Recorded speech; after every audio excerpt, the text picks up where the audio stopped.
சமீப காலங்களில் கொரிய இளைஞர்கள் மீது இந்திய பெண்களுக்கு ஈர்ப்பு ஏற்பட்டு வருவதும் அவர்களை திருமணம் செய்து கொண்டு இந்தியாவில் வாழ்வதும் தென்கொரியாவுக்கே செல்லும் நிகழ்வுகளும் நடந்து வருகின்றன.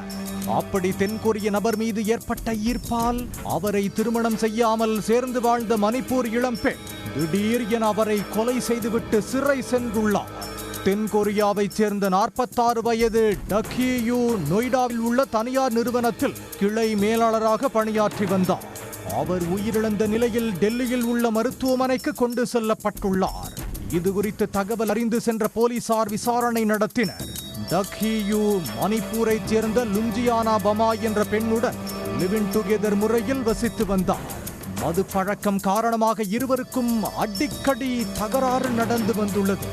அந்த வகையில் ஞாயிற்றுக்கிழமை இரவும் அவர்களுக்கு தகராறு ஏற்பட்டுள்ளது. அதிகாலை வரை இந்த தகராறு தொடர்ந்த நிலையில் ஆத்திரமடைந்த மணிப்பூர் பெண் காதலன் டக்ஹியூவை கத்தியால் சரமாரியாக குத்தி உள்ளார். இதில் அவர் இரத்த வெள்ளத்தில் சரிந்து விழுந்து உயிரிழந்துள்ளார். இதையடுத்து மணிப்பூர் பெண்ணை கைது செய்த போலீசார் அவரிடம் விசாரணை நடத்தினர். விசாரணையில் இருவரும் விபத்து ஒன்றின் போது சந்தித்துள்ளனர். அதன் பிறகு பழக்கம் ஏற்பட்டு இருவரும் திருமணம் செய்யாமல் ஒரே வீட்டில் வசித்து வந்ததாக கூறியுள்ளனர். குடிபோதை காரணமாக அடிக்கடி தகராறு நடந்து வந்ததாகவும் அதன் தொடர்ச்சியாக கொலை செய்துவிட்டதாக கூறியுள்ளார். இதையடுத்து லுஞ்சியானா பமாயை நீதிமன்றத்தில் ஆஜர்படுத்திய போலீசார் சிறையில் அடைத்தனர்.